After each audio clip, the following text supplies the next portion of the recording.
capítulos 9, 10 e 11, eu penso que no 11 até o 32, porque depois vai ser aquele transbordar do coração do apóstolo, do 33 até o 36, o capítulo 11. Mas do 9, então, até o 11, seria como um bloco parentético, algo entre parênteses, relacionado mais, que a gente tem aprendido, a posição de Israel perante Deus, e vai falar agora nesse capítulo também sobre o Evangelho. Então, posição de Israel perante Deus e o Evangelho. Então, no capítulo 9, que foi visto a semana passada, terminado a semana passada, enfoca mais a eleição, né, do povo, do homem em si. A eleição, aqui no caso 9, 10 e 11, do homem israelita, mas não excluindo o homem. Então, no 9, eleição, no 10, mais a rejeição, e no 11, a aceitação, porque no 11 ele vai falar que Deus não rejeitou o seu povo. Ele vai dar 3 motivos, inclusive o primeiro deles, que o próprio Paulo era um israelita. Isso então nós vamos ver a aceitação no capítulo 11. Mas então agora nós iniciamos esse segundo capítulo desse bloco, por assim dizer, parentético, falando, repito, dessa posição de Israel perante Deus e falando do Evangelho também. Versículo 1, 10, 1, fala: irmãos, o bom desejo do meu coração e a oração a Deus por Israel é para a sua salvação. Então, esse desejo ou deleite do coração, esse pensamento que trazia deleite ao coração do apóstolo, e a oração pelo Israel, então, não era para a sua condenação, mas pela sua, final do versículo, salvação. Tal amor que o apóstolo tinha também em relação à nação de Israel. Alguém poderia perguntar: um judeu não pode ser salvo hoje? Certamente pode. Inclusive, Paulo está falando aqui que o desejo, a oração a Deus por Israel é para a sua salvação. Mas ele fala aqui mais no sentido nacional, porque haverá uma salvação no sentido nacional quando Israel for restabelecido, porém, primeiramente através daquele remanescente de judeus durante a grande tribulação e depois no reino de Cristo, quando haverá a união de todas as tribos de Israel. Mas um judeu individualmente, ele pode ser salvo? Evidentemente, ele pode ser salvo se ele crer em Cristo Jesus. Mas um judeu, por ser judeu hoje, ele é salvo? Não. Ele não está salvo.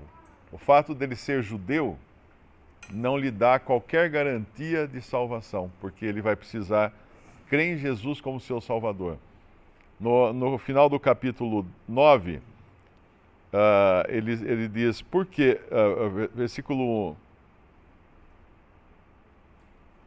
Versículo 30, que diremos, pois, que os gentios que não buscavam a justiça alcançaram a justiça. Alcançaram a justiça? Sim, mas a justiça que é pela fé. Mas Israel, que buscava a lei da justiça, não chegou à lei da justiça. Por quê? Porque não foi pela fé, mas como que pelas obras da lei, tropeçaram na pedra de tropeço. Como está escrito, eis que eu ponho em Sião uma pedra de tropeço e uma rocha de escândalo, e todo aquele que crer nela não será confundido. E eles não creem nela, nessa rocha. Um judeu não crê em Jesus Cristo como seu Salvador.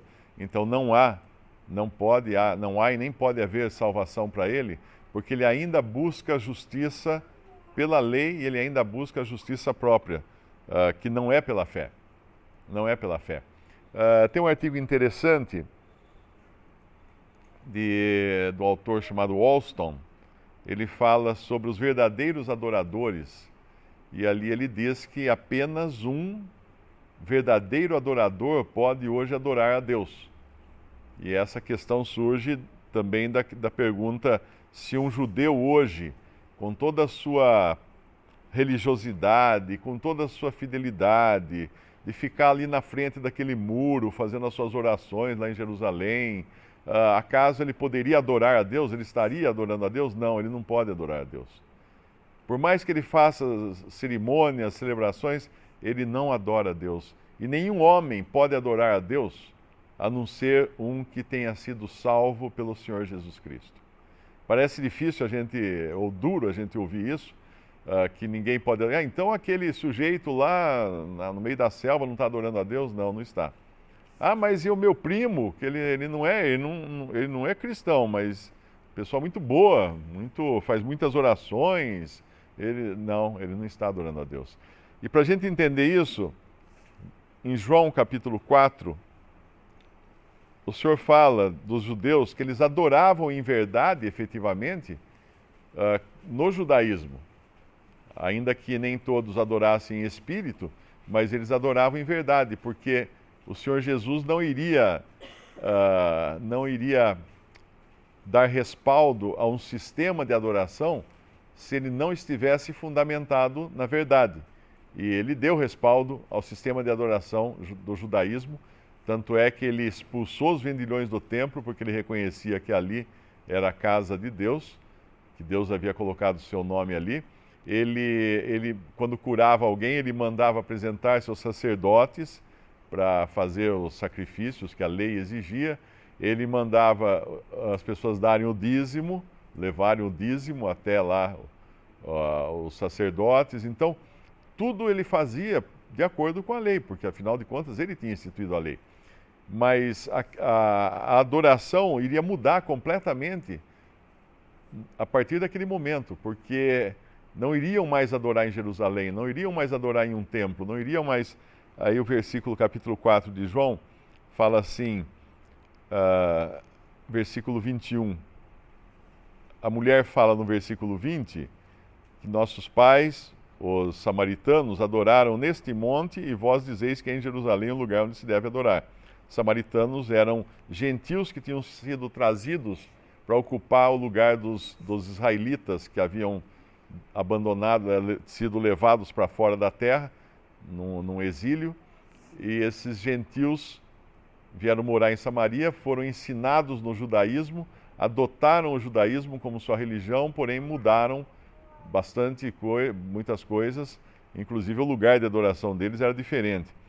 Então, por isso que ela fala, nós adoramos nesse monte, vós dizeis que é em Jerusalém o lugar onde se deve adorar. Versículo 21, disse-lhe Jesus, mulher, crê-me, que a hora vem em que nem neste monte, nem em Jerusalém adorareis o Pai, vós adorais o que não sabeis, nós adoramos o que sabemos, porque a salvação vem dos judeus. Mas, esse mas aqui muda tudo. Mas a hora vem, e agora é, em que os verdadeiros adoradores adorarão o Pai em espírito e em verdade, porque o Pai procura a tais que assim o adorem. Deus é espírito e importa que os que o adorem em espírito e em verdade. Agora, um ponto aqui importante. Esses verdadeiros adoradores, além de serem verdadeiros adoradores, considerados por Deus como verdadeiros adoradores, eles iriam adorar o Pai. E aos judeus, Deus nunca se revelou como Pai para ser adorado como Pai. Eles adoravam a Deus, Jeová, mas nunca como Pai.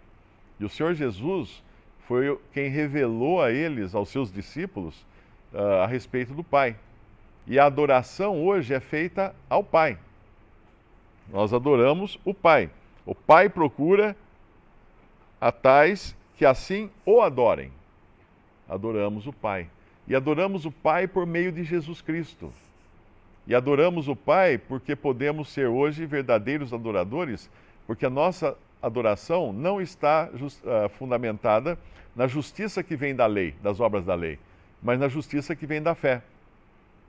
E, obviamente, no Espírito Santo que temos hoje em nós e que nos leva a essa adoração. Então é impossível uma pessoa que não tenha sido salva por Cristo na presente dispensação adorar a Deus Pai de qualquer maneira, porque ela precisa primeiro ter o Espírito Santo em si e ela precisa também ter tido a salvação pela fé em Cristo. E o interessante desse artigo do Wollstone é que ele mostra uma diferença entre o que é ação de graças e adoração. Eu achei muito interessante o exemplo que ele deu. Ação de graças é quando você faz algo com o coração cheio de gratidão por algo que você recebeu. Obviamente, nós fazemos ações de graças, nós vamos celebrar a ceia do Senhor hoje aqui, dando graças ao Pai por ter enviado o Senhor Jesus para nos salvar, ter morrido por nós. Mas a adoração, aí ele coloca como uma coisa diferente. A adoração não é resultado de algo que você recebeu.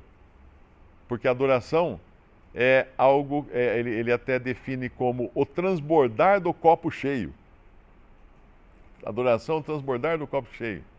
Ninguém pode ter o copo cheio, a não ser que tenha sido salvo por Cristo, não é? E aí ele dá o exemplo do cachorrinho, que você chega em casa, o seu cachorrinho, depois de uma viagem longa, você ficou muito tempo fora, o seu cachorrinho vai receber você com uma alegria. Ele salta, ele late, ele dá pirueta, ele abana o rabo, ele faz toda aquela festa. Isso é adoração. Isso é adoração. Ele está adorando você, não porque você tenha feito algo por ele, mas pelo prazer que ele tem de você estar ali na presença dele. Ele está transbordando um copo cheio.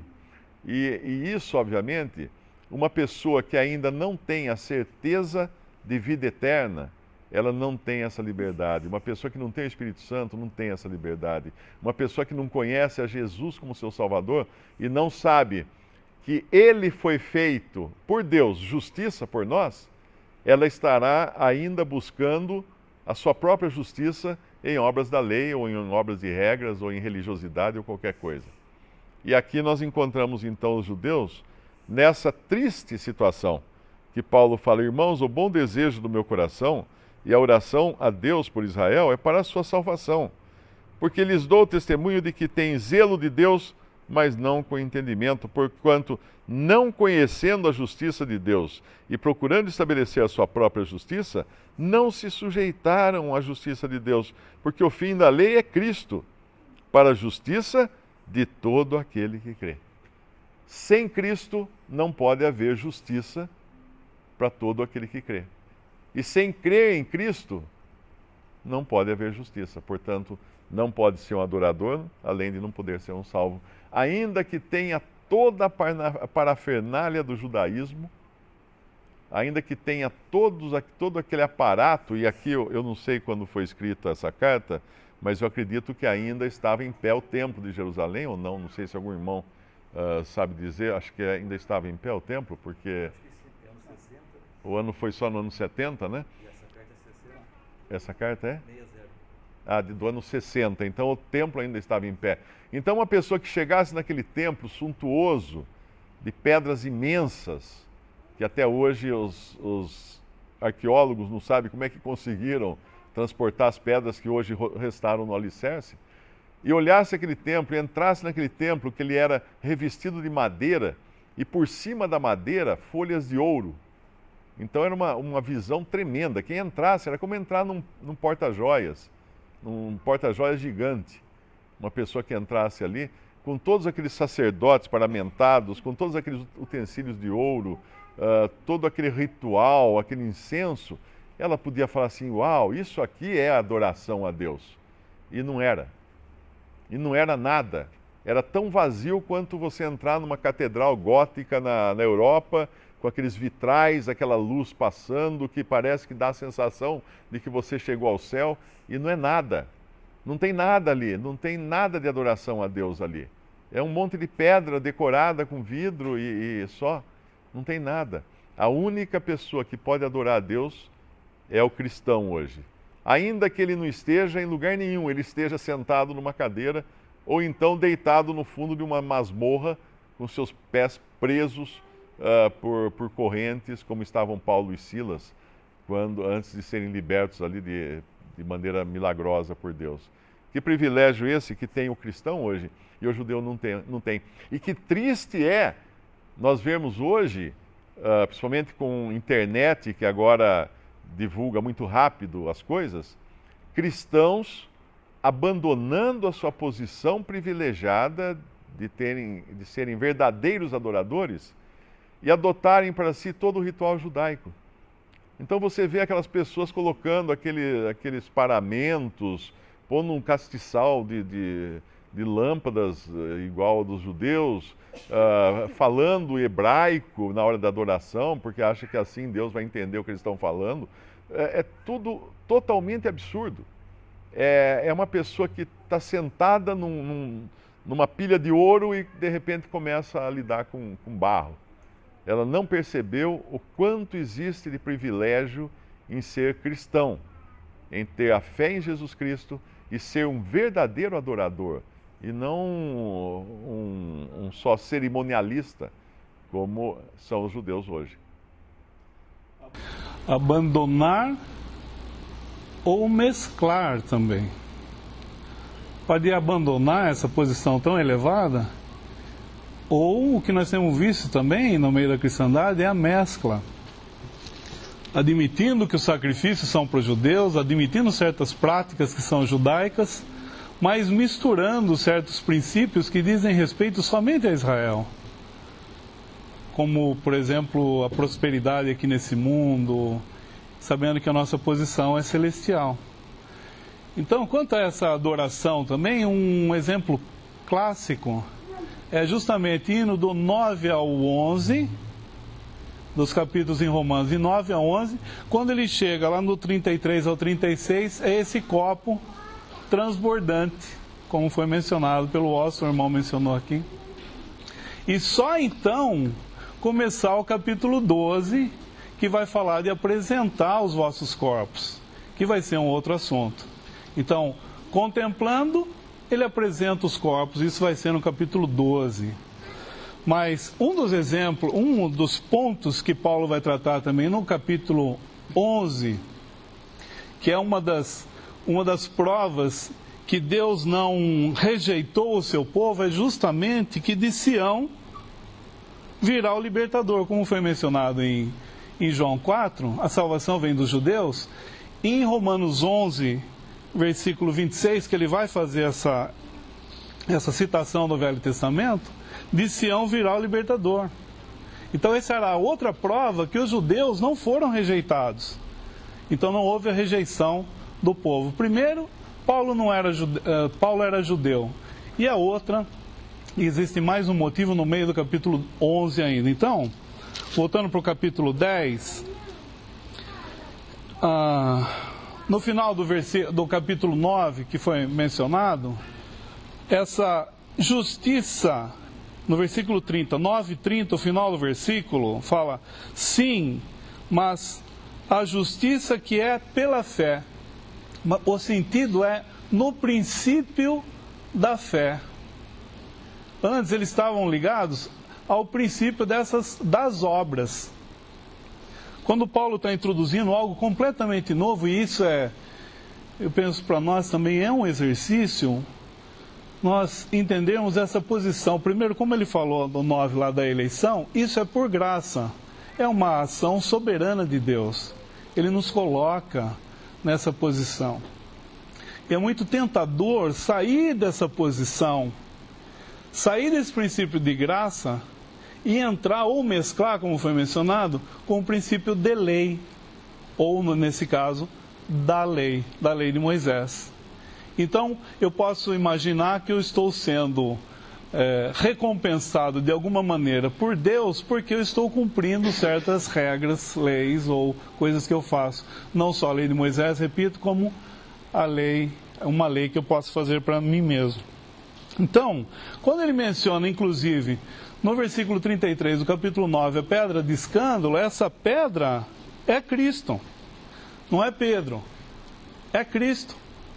Então, quando ele entra no capítulo 10, que ele fala do zelo, e atenção para isso também no versículo 2, capítulo 11, versículo 2, quando ele fala do zelo, olha como é interessante. Uma pessoa, por zelo à verdade, nós temos visto até problemas, capítulo 10, versículo 2, perdão. Capítulo 10, versículo 2. Quando nós vemos em alguns lugares, inclusive,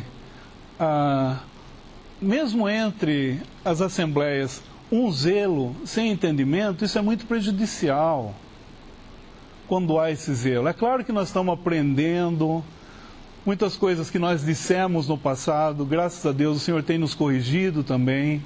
Agora, principalmente, nós estamos falando aqui, cada um de nós, cada um dos irmãos estão julgando o que está sendo dito. Para julgar, nós temos que ter a comunhão com o Senhor e buscar também conhecer mais os pensamentos de Deus que Ele mesmo vai nos revelar. Então, esse zelo, por exemplo, Paulo perseguiu a igreja. Um zelo tremendo. Boa consciência. Mas aqui ele está atribuindo isso. Uma pessoa a quem o Senhor Jesus apareceu no caminho de Damasco, ele está falando assim, que eles têm zelo, no versículo 2, capítulo 10. Fala assim, porque eles dão o testemunho de que têm zelo de Deus, mas não com entendimento.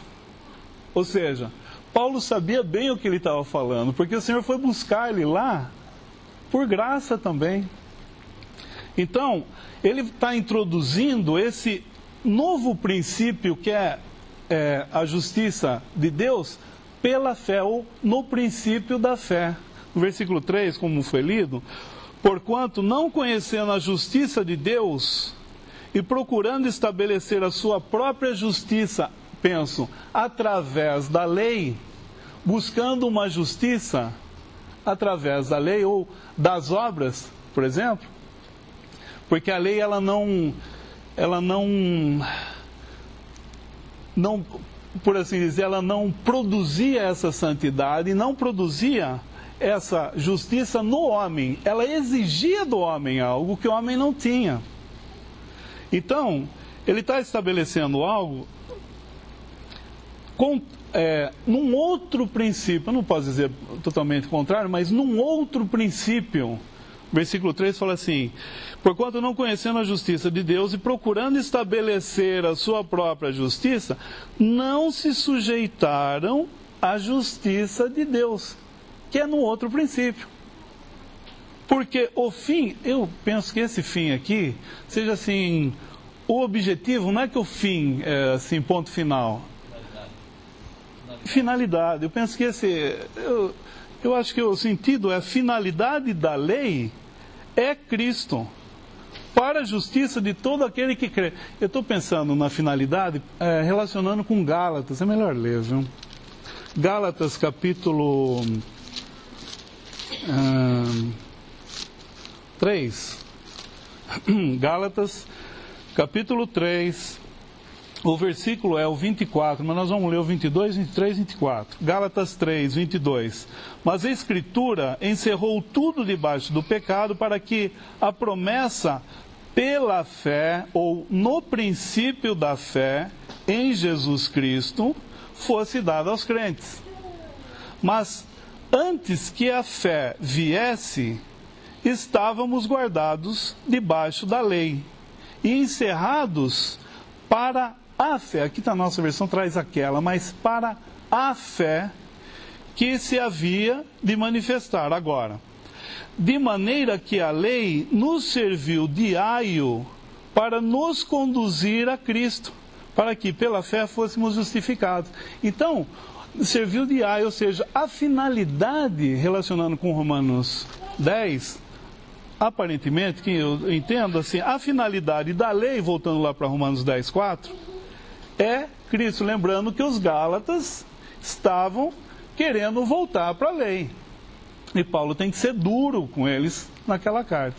Então, voltando para Romanos 10, 4, porque o fim, ou objetivo, ou a finalidade da lei é Cristo, para a justiça de todo aquele que crê. Então, todo aquele que crê aceita, recebe a justiça, é justo, por assim dizer, segundo um outro princípio, que é o princípio da fé, e não mais cumprindo ou obedecendo a lei. Era algo sendo introduzido e explicado de uma maneira diferente.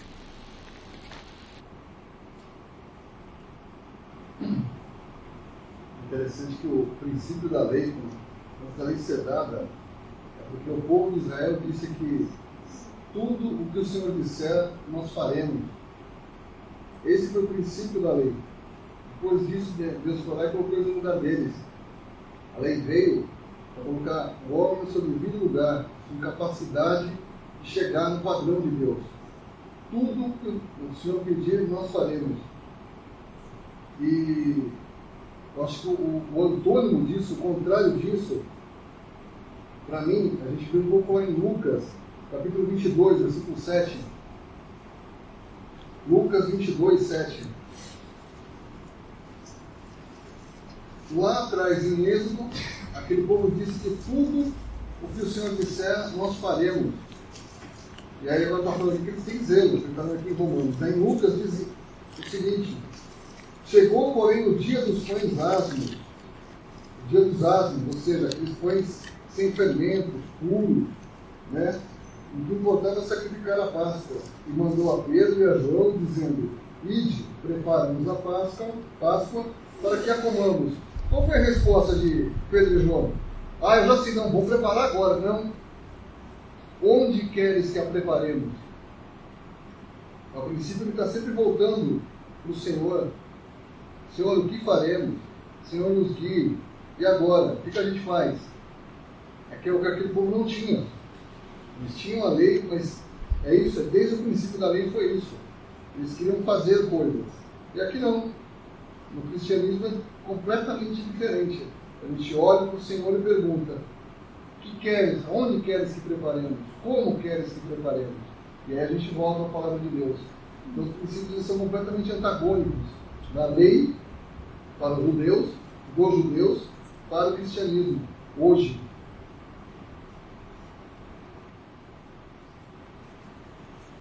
Quando a gente vê notícias no jornal, entrevistas na televisão, de pessoas que foram afetadas por crimes, por problemas desse tipo, e nós vemos que elas pedem por justiça. A gente vê às vezes uma mãe que o filho foi morto e aí o entrevistador pergunta para ela o que ela está querendo. Ela fala: não, eu quero que tenha, não vai trazer de volta nada, mas eu quero que tenha justiça.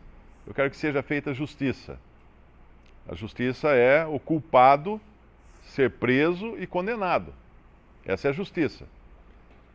Isso nos ajuda a entender quando a Bíblia fala de justiça. Porque nós não vamos encontrar justiça na lei, porque a lei só nos condena. Nós não vamos encontrar justiça nas obras da lei que nós praticamos, porque nós nunca vamos praticar as obras da lei 100%. Então, nós sempre seremos injustos na nossa maneira de agir.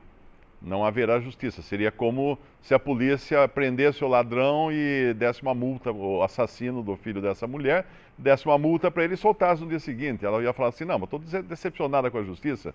Não, mas a gente aplicou a justiça, mas não a justiça que devia ser aplicada. Agora, o que é a justiça realmente para o crente? A justiça do crente é Cristo. É o próprio Senhor. Lá em 1 Coríntios capítulo 1, versículo 29, diz assim: para que nenhuma carne se glorie perante ele, mas vós sois dele, de Deus, em Jesus Cristo, o qual para nós foi feito por Deus sabedoria e justiça e santificação e redenção, para que, como está escrito, aquele que se gloria, glorie-se no Senhor. Então nós não vamos ter justiça a não ser em Cristo. E se nós não temos a Cristo, nós não podemos ser considerados justificados ou cobertos pela justiça de Deus. Porque ela foi feita em Cristo. Quando ele foi feito pecado por nós na cruz, Deus o julgou ali derramou sobre ele toda a condenação possível contra o pecado, para que nós, se fôssemos aquela mãe que exige justiça, pudéssemos dizer assim: eu estou satisfeito porque foi feita a justiça. E é isso que Deus fala agora. Quando ele olha para Cristo que morreu na cruz, ele fala: estou satisfeito, justiça foi feita. E acaso não é isso que o próprio Senhor fala lá em Isaías capítulo 53, quando ele fala assim: ele verá o trabalho da sua alma, ficará satisfeito. O trabalho que ele fez foi suficiente, agora não há mais nada para ser feito. Então justiça foi feita, e essa justiça para nós é Cristo, nele. Só que nós vamos ter essa justiça aos olhos de Deus.